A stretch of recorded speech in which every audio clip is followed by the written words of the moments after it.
July bass fishing can be brutal. Hot weather, pressured fish, and sometimes you feel like you're just casting in the soup.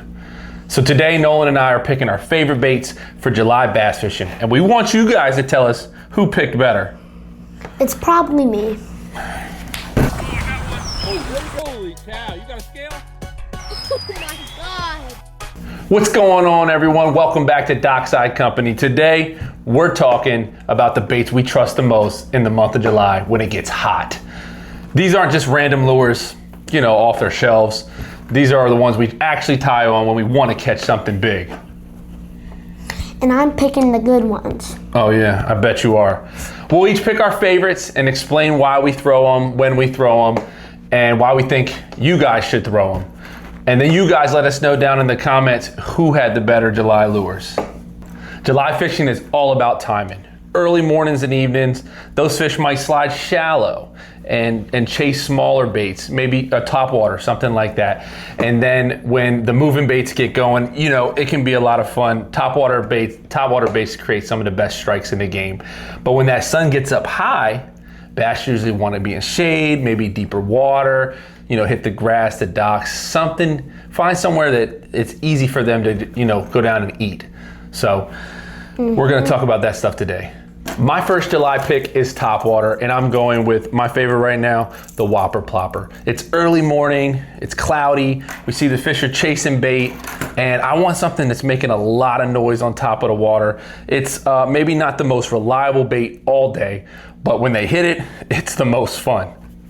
This is the bait that will make you scream when you miss it. Say that again. Cast it around shade, grass edges, docks, or anywhere moving bait can be found. Don't rush it, give the fish time to find it. If they keep missing it, slow down, or maybe follow it up with a soft plastic. We'll talk about those later. Are you guys throwing topwater in July? Or are you one of those people who give up after they miss it? I picked chatterbait as my first pick for July fishing, bass fishing. I picked this because you can catch a lot of big fish on it, and I call my PB on this. And this little thing at the top that you can see right here, that's what makes it vibrate and makes it so the fish want to bite it. True. And you guys should be throwing that anytime you want to cover a ton of water. The chatterbait is a great bait to get out into open water and just cover ground and see if you can find some fish. Well, chatterbait's good, but I will go with the spinnerbait for my second choice for July fishing. One of the great things about this bait is something similar to the chatterbait. It covers a ton of ground. You're able to use a couple different kinds of blades to create different strikes.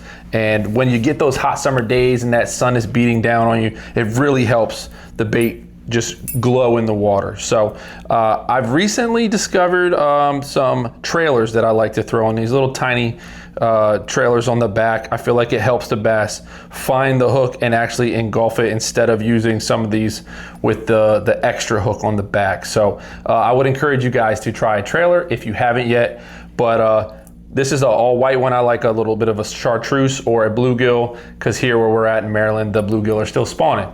So my pick number 2, spinnerbait. My second pick for July bass fishing is a crankbait, because in Maryland we all fish different ponds, and this could cover a lot of ground and go deeper into the water and catch bigger fish, and that's why I picked it for my second pick. Yeah, and what about the color? Do you like the color of it? What does it look like? What kind of fish is that? I think the color is similar to a bluegill, and it very much does look like a fat little bluegill. Yes, it does, a fat little bluegill. And in this month of July, they are still spawning a little bit here, so hopefully we can get them to chase. So when the sun gets high and the bite slows down, my third bait, the good old worm, is what I'm going to. It's not always the flashiest bait, but when all this other fun stuff stops working, these always do. So this is the boring bait? Well, it can be boring unless you fish it different ways. So my preferred way to fish these stick baits right now is a Nico rig. I've been having a lot of great luck using a Nico rig, a smaller hook. You've tried it a few times. We've also loved doing a classic Texas rig. Never can go wrong with a little Texas rig action. And we're actually going to start doing some some drop shot stuff. I'm not very familiar with this, so if you guys have any type of tips or tricks when it comes to using drop shot, let us know in the comments. We're really excited to use these. We use the Yum ones, but Gary Yamato is also very popular, very good. Any type of worm or stick bait, you could throw it on and you can be successful.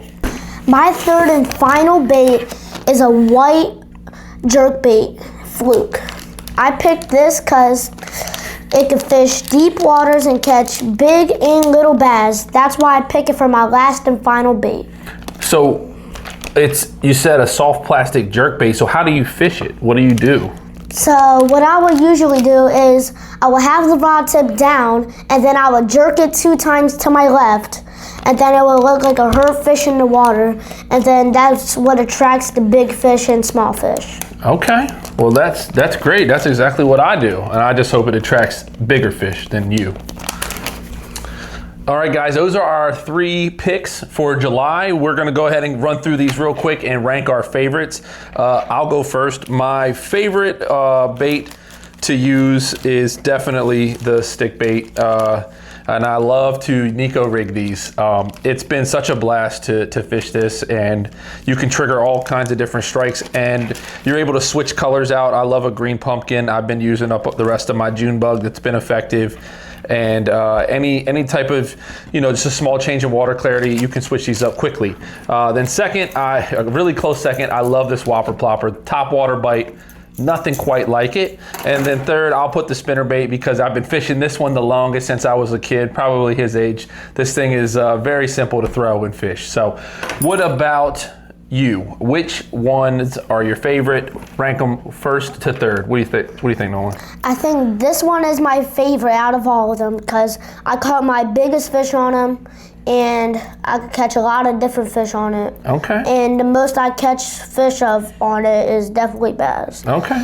My second favorite bait is the crankbait because I caught a lot of perch on it, could catch crappie, could catch bass, catch anything really on it. Yeah, it's a good little bait.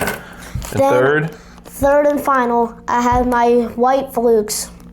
I like them so much because I caught a lot of fish on them, bass especially, and yeah, they really tear it up. Yeah, I really think they're good because they just look like so good in the water, and they look like dead fish, not dead, hurt. Hurt fish, yeah, that's right. So those are our rankings for our July bass baits. Let us know if you guys agree with that down below.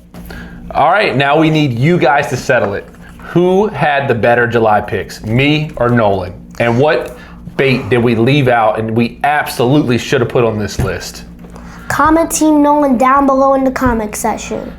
Of course, but drop your favorite July bass baits below, subscribe to Dockside Company, and we'll see you guys in the next video. Peace.